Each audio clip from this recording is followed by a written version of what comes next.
Hi, this is Brian Yang. I'm the senior managing editor for Citeline.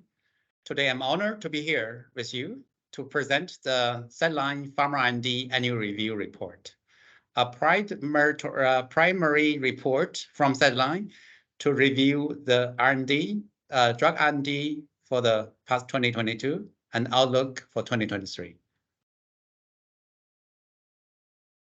So today's agenda includes first, I will introduce drug R&D pipeline 2023 and how it's been changing, top companies, uptake in rare disease, and the top leading therapies and diseases, as well as the mechanisms. And I will give you some overall trends, key trends, and then I will go to the outlook for 2023.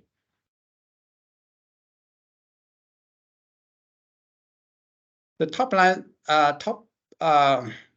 pipeline size has grown by 5.9%. There are total 292 drugs under active development.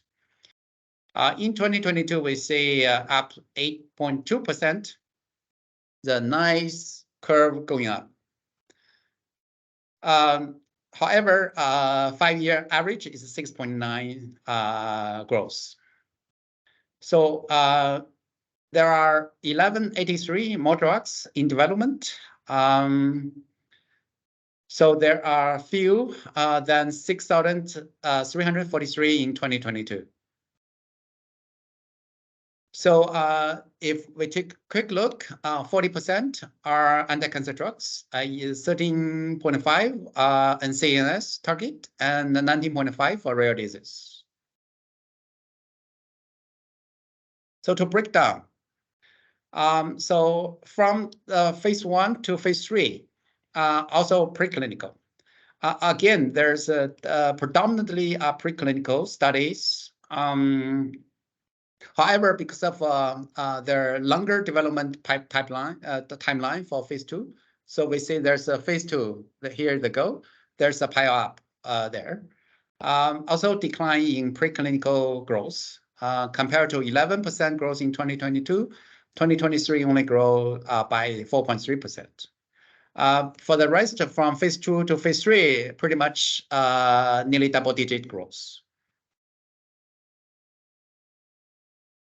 So for trends in terms of clinical phase, so again, phase 1, phase 2 takes off in recent years.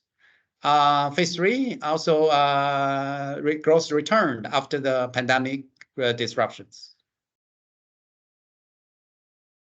So let's go to the top 10. So what are the top 10 drug developers out there? So we see Roche, Swiss drug maker, takes the number 1.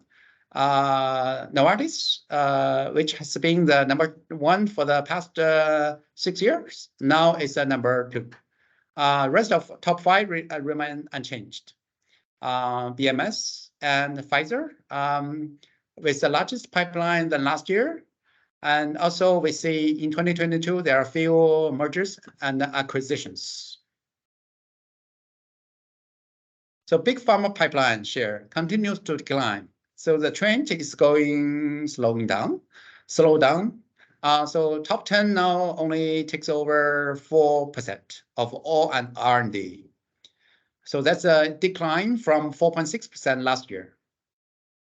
Top 25 companies also declined to 7.6% from 8.5%.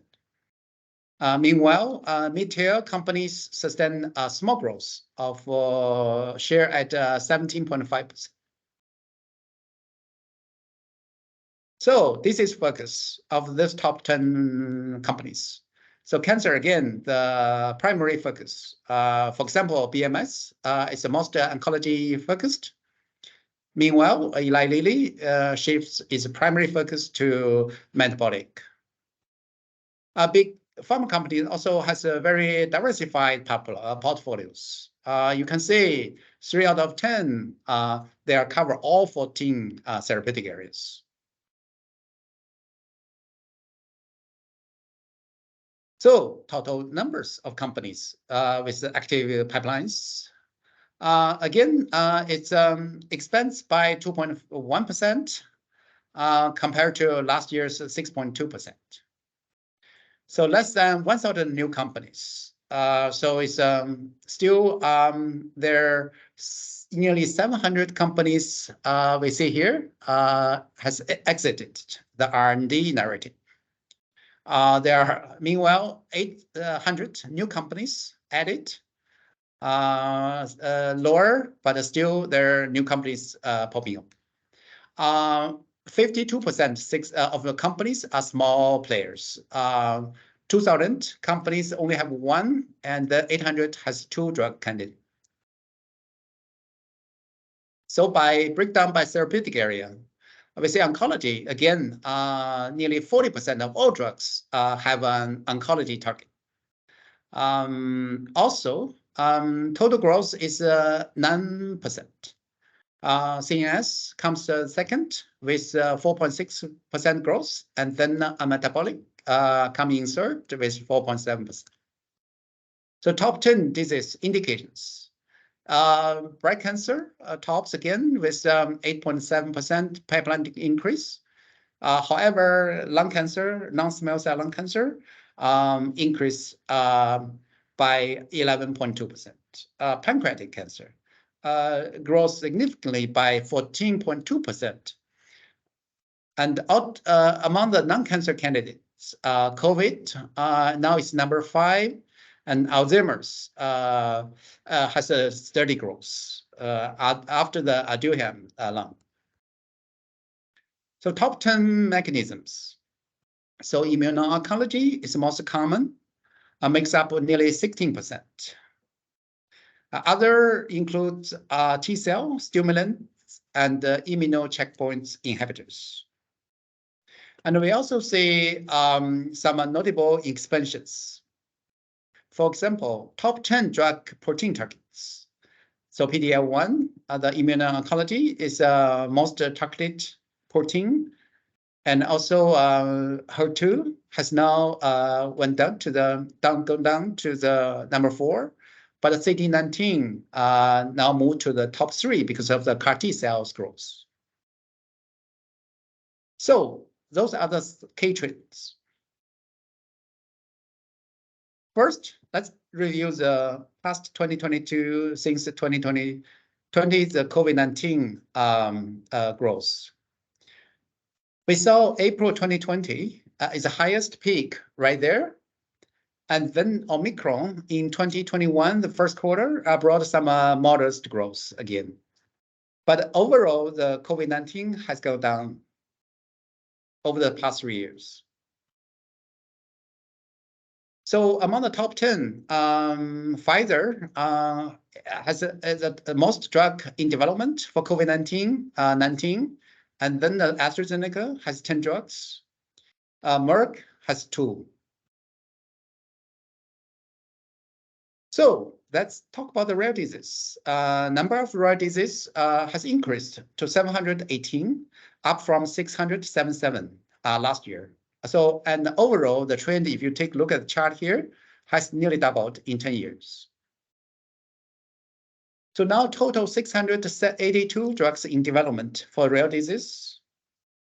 And that's 31.4% of all drugs. So what are some therapeutic area focus for rare disease? So nearly 7% of rare disease drug R&D is for metabolic syndromes. Again, still many rare disease has very few drugs in development. That means the unmet need remains large. Among the rare disease, anti-infectives and neurologics are the second targets. Cancer is a fourth, accounts for 12% of rare disease. But cancer has the largest share of drugs in the pipeline. Even for big pharma, rare disease remains a big focus. If you take a look at the chart here, Novartis has the largest pipeline.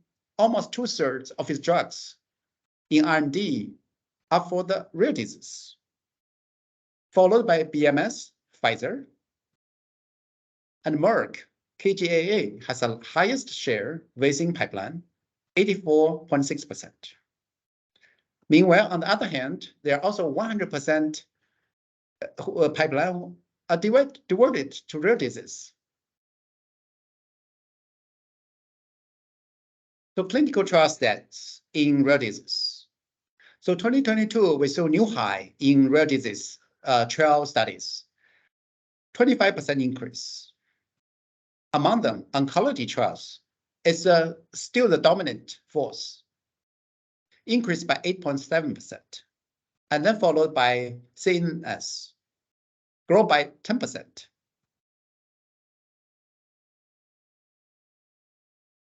What are some drugs got orphan drug designations? There are 425 drugs granted this status, and that's the highest year after the 2017. Also, the expedited reviews declined slightly from record high of 341 to 316.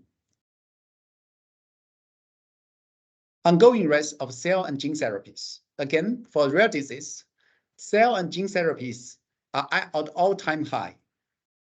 Now, year-on-year growth, if you take a look at the slow growth up here, has really increased significantly. Now we say includes both in vivo and ex vivo, such as CAR T cell therapies.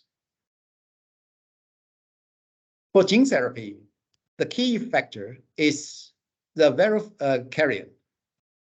Among all viral vectors, adeno-associated virus, AAV, are the most popular and the most used for in vivo gene therapies.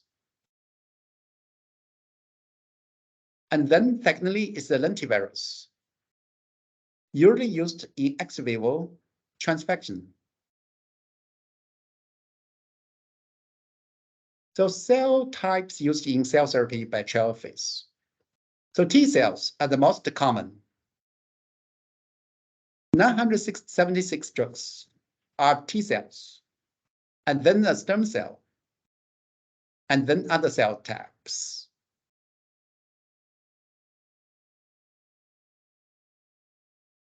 And then, last but not least, and maybe the most significant, is the China-based companies slowly closing R&D gap. Although US remains the most sought after for R&D, China now is slowly picking up the pace each year. So 808 companies are devoted to R&D, up from 792.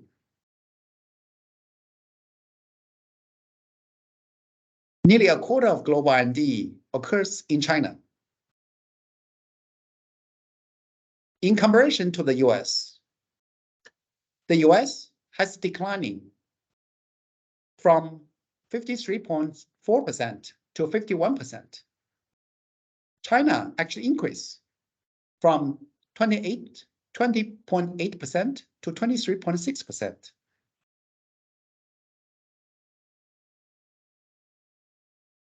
Let's take a look at the global new active substance launch by year. So overall, we see the growing trend in 2021 and 2022. So 2022 saw a slight, 2021 saw a spike, and then the fall in 2022. Overall, the trend is still upward. In terms of country, US continues dominance, accounted for nearly 25%, has 23 NAS. However, China and Japan are now equal, reflecting a regulatory reform in both countries. In China, NMPA started the regulatory reform in 2017, and we have seen the new approvals grow by each year for the past 5 years. Again, cancer accounts for 25% of all new CNS, and anti-infectives comes second. Now we go to our conclusion.